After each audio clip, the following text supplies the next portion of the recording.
The secret is to play pawn to b5 after you play knight f6, giving a chance. Now wait a second, there's something that I want to show you guys about this Howie's defense. After d4 and pawn to e6, then white plays knight f3. Look at the win percentage for black after pawn to c5 is played. In the Lichess database, we have 50% win rate with the top played move d takes c5. And in the Masters database, we have 34% against 27%, which tells you to say black wins most of the times with this uncommon defense. So these are the only moves you need to remember. Once again, just go pawn to e6, c5, knight f6, pawn takes, pawn to b5 gambit, queen a5, and then you choose between knight d5 or bishop b4 to win a free piece on b5. So this is another key takeaway. If white doesn't have a d pawn, you can actually go pawn to d5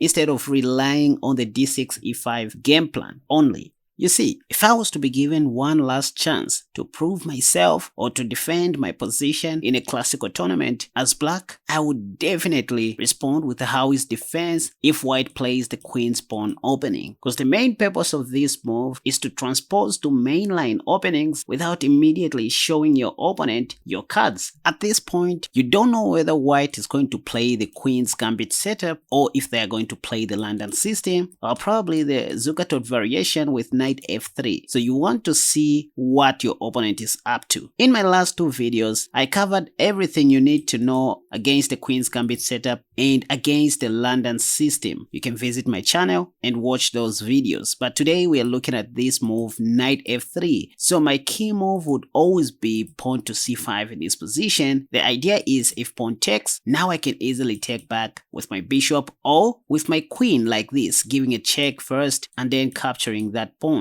In fact, after d takes c5, you just take with the bishop. That's what theory says. And then after something like pawn to e3, you can see for yourselves in the Masters database, black always wins. There are only two draws. You can go knight f6, castle short. This time, pawn to d5 is even okay because white doesn't have a d pawn to support the upcoming knight a5. I mean, you're just way ahead in development with this defense. Now, say d4, e6, knight f3, and pawn to c5. Most of your opponents won't take. The top played move here is pawn to e3. So now you know another way to prevent the London system, because pawn to c5 kind of changes the structure of the queen's pawn game. White won't have time to, develop the bishop. In fact, if they play bishop f4 anyways, the best you can do is just to take. And look at this, you guys. The top played move in the Lichess database is knight takes d4, which turns out to be a losing mistake because this allows you to go pawn to e5 once again, just like we saw in my last tutorial. And after bishop takes, you have queen a5 check and you're going to win the free bishop.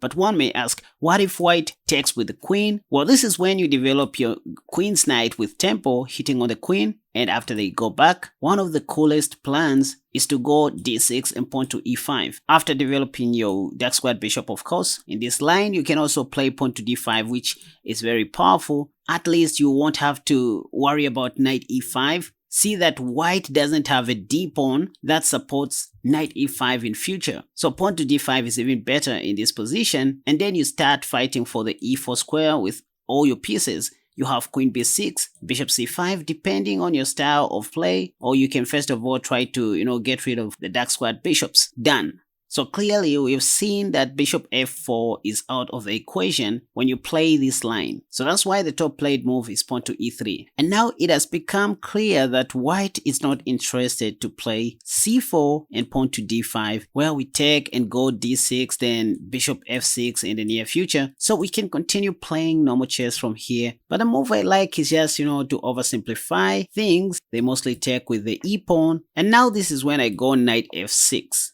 There's a reason. This time, if bishop f4, for example, kind of the London system once again, I might just tease my opponent with my elbow line, beginning with pawn to b5. If you watched my previous video, you know the reason why I like playing this move. And this will come as a surprise to most of your opponents because nobody knows it. And Stockfish thinks it's a great move. That's why the eval bar hasn't changed. See, if bishop takes, just know you're winning. You can simply go queen a5 check, intending to win the bishop, right? And after knight c3, you go knight d5. That's why we start with knight f6. So another point, this pawn to b5 sacrifice works well if your king's knight is already on f6, ready to go to d5. Like this. And this is where majority of your opponents are going to blunder. The correct move, which they are not going to say, I swear upon my toes, is this move, knight d2. This is the only accurate move according to Stockfish, but who will see this? I mean, they all play bishop d2 because it looks like you're just going to win a free piece, right? So after bishop d2, you're just going to play pop, capturing the knight, and after bishop takes, that's when you take a free piece. Never underestimate the power of the Howie's defense, you guys. My elbow line.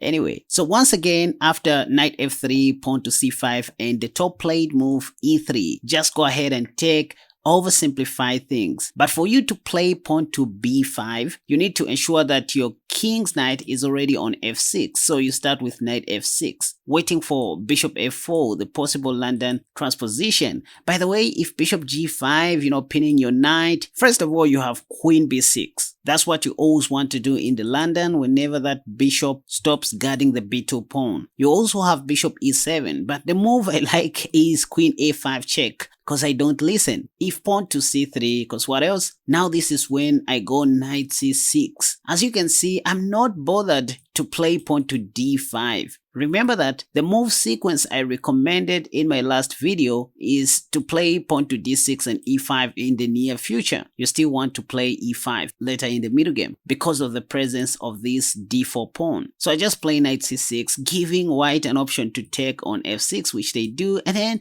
I just love this position, you guys, where I have an open g file or a semi-open g file, because my rook is going to be attacking right there. And I won't even need to castle because I have bishop d6 and king e7. That's where my king will stay. Anyway, so after pawn to c5 and e3, just take, and obviously they are going to take like this, and then you go knight f6. The top played move is bishop d3, as you can see. In fact, in both the Masters database and the Lichess database. So let's look at this. Pop. Well, you see, even here you can still go pawn to b6 or bishop e7 or knight c6. You just continue playing normal chess. That's okay.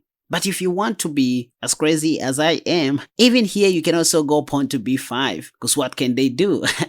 Anyways, once again, after bishop takes, you want to go queen a5 check, and then after knight c3, you have knight d5, yes, but knight d5 won't come with an attack on white's dark squared bishop. So this is where you play bishop b4, so kind of a gambit, but again you are playing tactically speaking.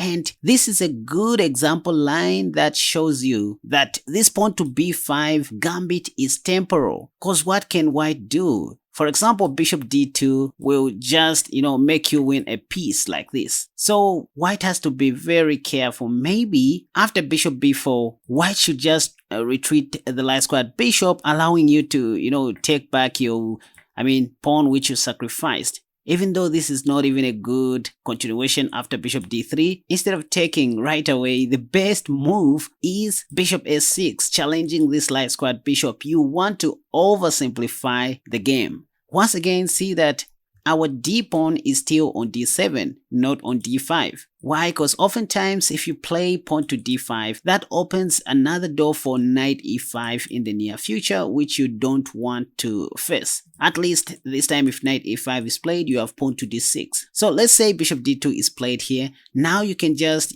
get rid of the bishops, and then you cast a shot. If pawn to a3, you can even, oversimplify things like this, and then go queen b5. Then begin playing chess. Once again, you have pawn to d6, knight bd7, and pawn to e5. Rook e8 will support the e5 pawn. Anyway, so back to the queen's pawn game where we play pawn to e6. The secret is to play pawn to b5 after you play knight f6, given a chance. Now wait a second, there's something that I want to show you guys about this Howie's defense. After d4 and pawn to e6, then white plays knight f3. Look at the win percentage for black after pawn to c5 is played. In the Lichess database, we have 50% win rate with the top played move d takes c5. And in the Masters database, we have 34% against 27%, which tells you to say black wins most of the times with this uncommon defense. Don't just rush with pawn to d5. Play in the style of the Sicilian defense, combining these ideas with my elbow gambit, which doesn't even have a name.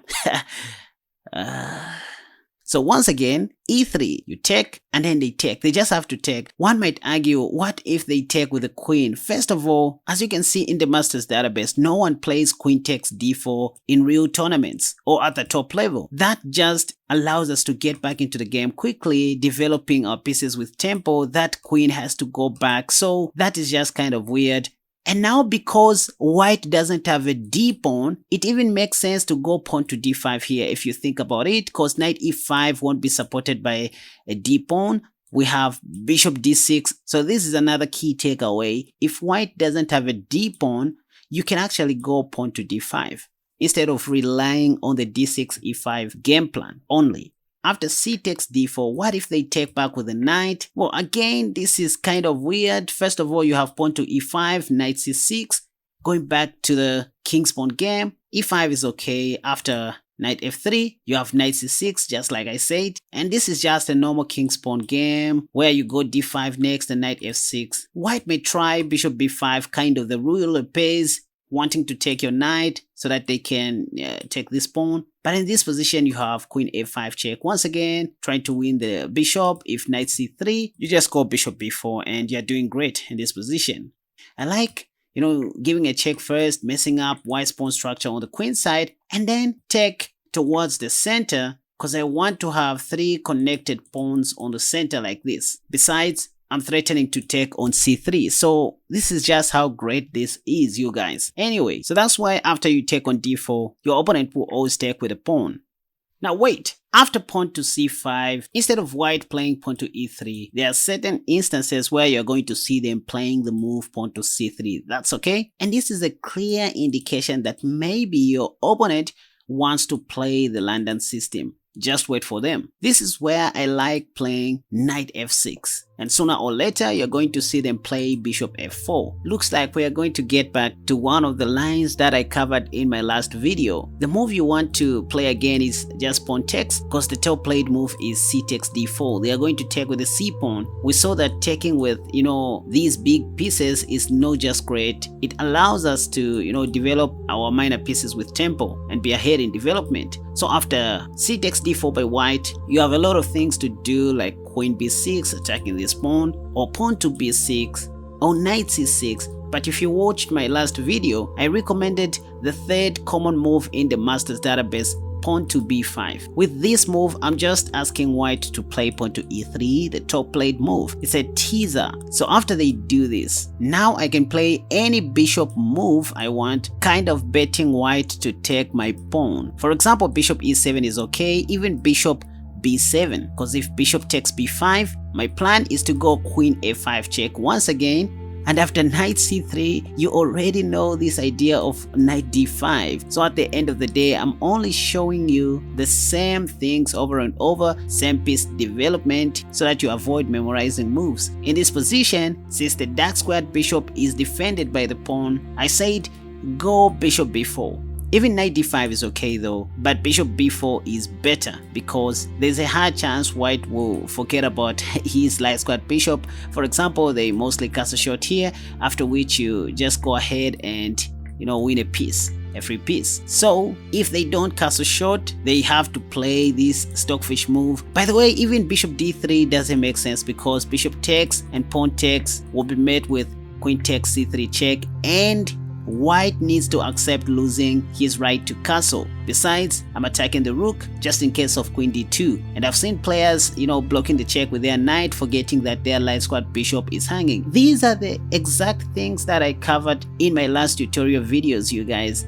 So just think of playing these moves, you guys. e6, pawn to c5, and knight f6. Then you trade, later on play pawn to b5, betting white to take that pawn, and then you go queen a5 check.